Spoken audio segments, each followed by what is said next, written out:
This might be one of the longest videos I've ever done, so if you're sitting, now is the time to get up, get a drink, get some food, and then come back and press play. So pretty much I was diagnosed with fibromyalgia about probably a good month and a half or 2 months ago. And the reason why I'm making this video is because when I was first diagnosed, I started going through some channels on here. I've been just kind of so tired all the time that I have energy, but I don't. It's kind of really hard to explain. And when I was first diagnosed, the videos did help me get a better understanding of what I was going through and just that there's support out there. And this is why I'm making this videos, because if you're suffering, and even for my own journey ahead of time, watching this 6 months to a year from now, kind of seeing in the beginning stages to see where it goes. So pretty much my pain started at least 10 years ago. I was 18, I'm 28 now. I went to the doctors, and partially some of it was my fault. I didn't want to go to certain doctors. I was afraid, but I was always in pain. I was always tired, and I couldn't figure out what was going on. And the blood test would come out normal, and it was just frustrating. So, but at the same time, it was my fault because I wasn't going to the recommended specialist that I was supposed to be going to. So fast forward about 10 years later and 2 states later, after moving, and when I got my health insurance, because I was without health insurance for a while, starting January, I decided, you know what, I'm gonna get the full workup. I'm gonna see what this is for once and for all, and we're gonna get this taken care of. So I went to a general practitioner who didn't really do anything for me. She didn't even touch me, for how you're supposed to get like the yearly physical. She barely didn't even want to touch me. She's like, oh, you're just gonna go for blood work, and then we'll decide from there. Mind you, earlier in the appointment, I had chest pain for unrelated, and her medical assistant actually did an EKG on me, which thankfully turned out normal. But just something didn't feel right, so I went for the blood work like she requested, and my thyroid levels were off, and she said she wanted me to come back in about 6 months, and then to retest my thyroid. She thought I had overactive thyroid. So I had an appointment with my OB a few weeks later, just a regular appointment. And I was talking to her, and I was telling her my concerns because she's a doctor too, and I figure why not. So I told her about how my blood levels were off, and I was concerned. So she did something really nice for me, and she gave me a referral to an endocrinologist. So my mom actually has hypothyroidism, and she has a blood condition as well. So I wound up going to her endocrinologist, and she thought I had hypo or hyperthyroidism, but she had a feeling it wasn't, and she wanted to send me to a rheumatologist. I'm like, why would you want to send me to a rheumatologist? Aren't they just kind of, somebody that works with, arthritis? And she said that they also work with autoimmune disorders as well, like lupus and MS and things like that. So I wasn't going to say no because, I said no all this time. It's not going to do any good for me. And so my thyroid levels came out normal except for my cortisol levels, and I figure, okay, well, I'll try the rheumatologist anyway. I had the appointment. Fast forward a few weeks later, I had really bad pain in my neck. I am one of those people that constantly needs to be moving. When I'm not working, I'm outside, I'm cleaning, I'm doing this, I'm doing that. I always felt that if I was sitting around, it was kind of a show of weakness, laziness, but that is by far such a lie. So I was moving things around. One of the shelves in my closet over there actually broke, so I was kind of moving things around, and I was trying to get ready for a party that was gonna be happening in like a week later, so I was running errands for that. And I had trouble after, moving these things around. I was driving, and the pain just kept getting worse and worse in my back, and I thought it was muscle spasms because I was moving heavy things in my closet. And I didn't think anything of it. I took four Advil because technically my doctor said that I could do that, so I did it.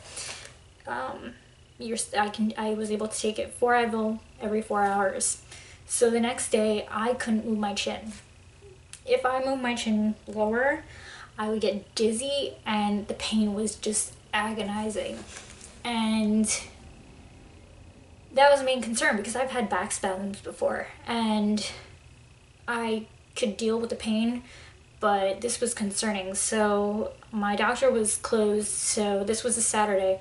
I wound up going to an urgent care facility that was part of my endocrinologist and my rheumatologist. My general practitioner doesn't belong to that medical group.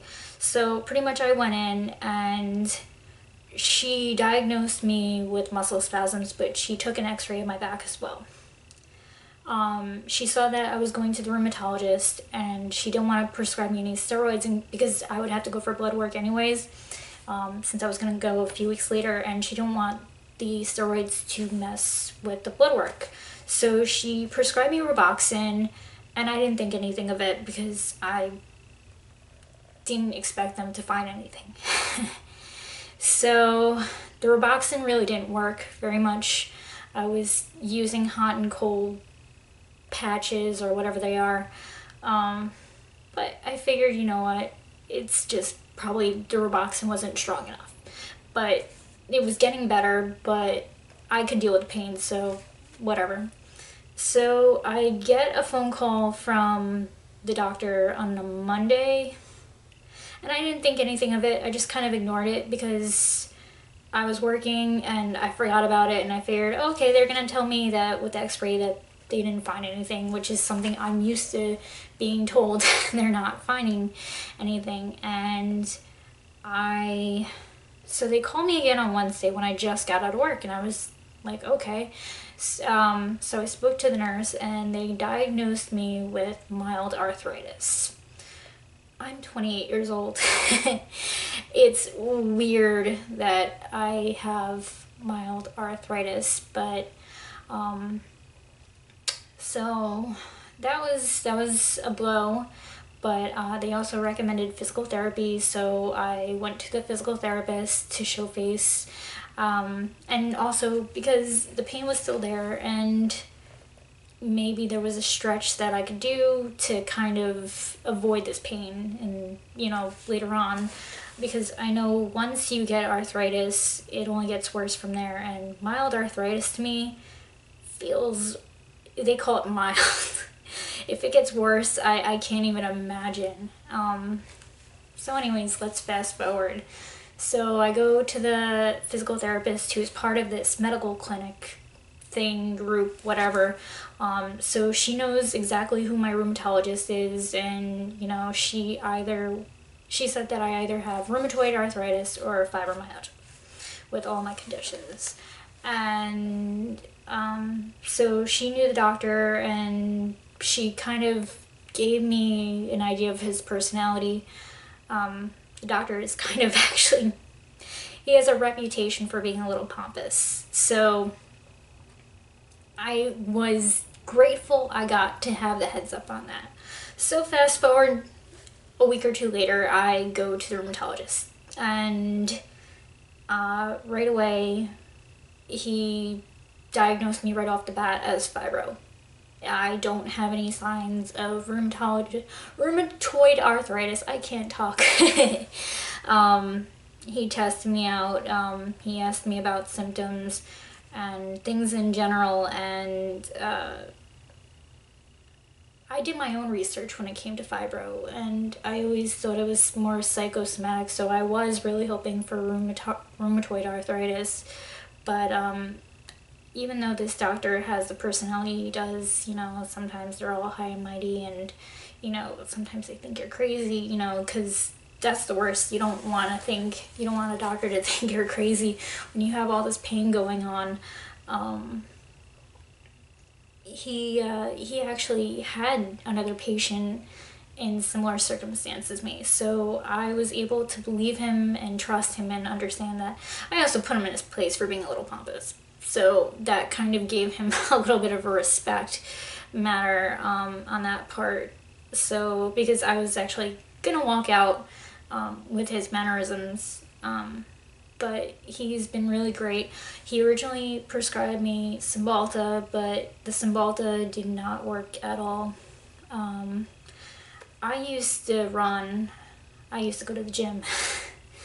I used to do all these things, and I mean, I haven't ran in years, but I've always wanted to go back to it, and it's just been hard. With the Cymbalta, it was crushing, because knowing that something doesn't work and the possibility of all these meds not working, it's, you know, or having all these side effects. I couldn't eat with this Cymbalta. I was throwing up with it. And so he put me on Effexor instead. And after everything right now, I also have another doctor which I go to as well, and she's been very great. She's been very helpful.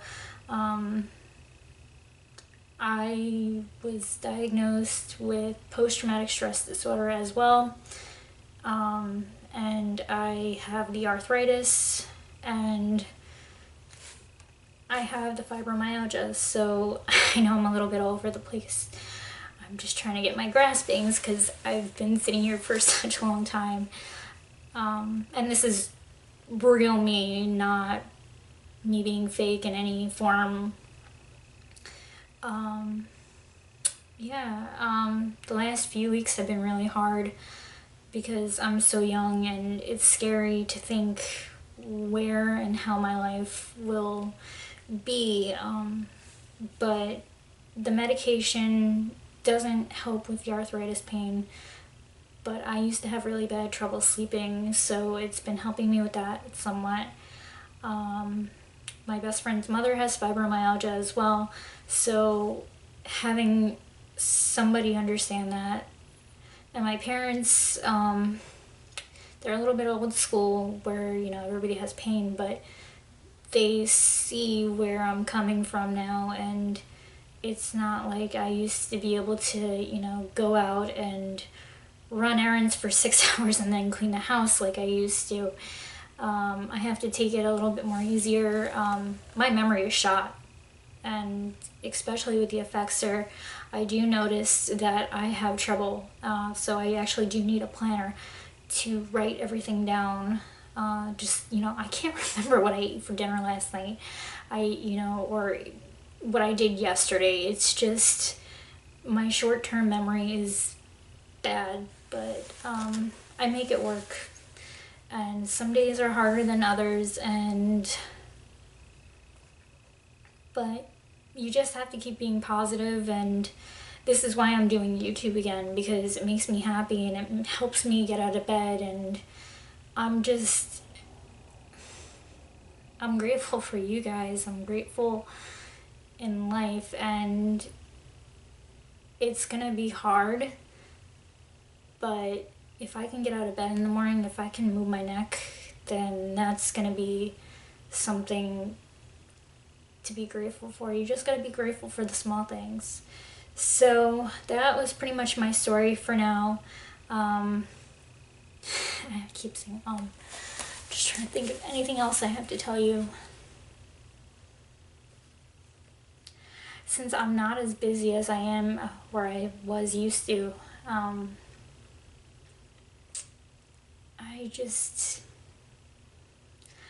not used to the slow life, but I'm learning to take it one day at a time. That's all I can do, and to try not to let the depression get out of me is gonna be a struggle, but it's every day that I don't let it get to me is even more worth it than the last. So yeah, that is my story with fibro, and my battery is probably about to die any minute. I might add on to this later on, or I might, I know I'm probably gonna forget a few details thanks to fibro fog, but I'm not gonna let can't talk. I'm running out of breath. I'm not gonna let this get the worst out of me. I'm gonna keep my head up, and if you guys have anything to tell me, any suggestions, or you want to tell me your story in general, please let me know. And I just want to hear from you guys in any shape or form. Just tell me what's going on in your lives, and just tell me how you're dealing with your chronic illness. So yeah, that is my story, and that's that. Have a great day, guys.